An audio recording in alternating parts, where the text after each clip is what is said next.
2 বছরের ছোট্ট একটি শিশু সাজিদ হঠাৎই পড়ে গেল 50 মিটার গভীর নলকূপের সরু পাইপে। পুরো দেশ তাকিয়েছিল কবে তাকে তুলে আনা হবে।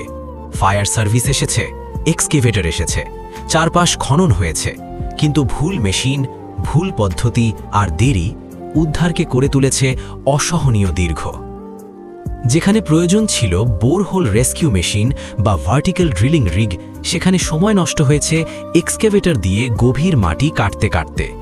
আর ঠিক সেই সময়টাই ছিল সবচেয়ে মূল্যবান।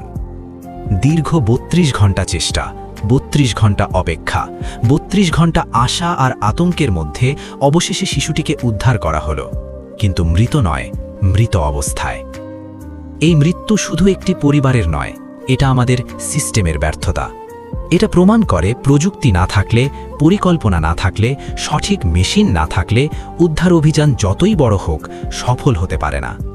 শিশুটি আর ফিরে আসবে না, কিন্তু তার মৃত্যু আমাদের শেখাক দায়িত্ব বুঝে কাজ করা, সঠিক মেশিন ব্যবহার করা এবং প্রতিটি মিনিটকে গুরুত্ব দেওয়া। কারণ জীবনের মূল্য সময়েরও চেয়েও বেশি, আর সময় কখনো ফিরে আসে না।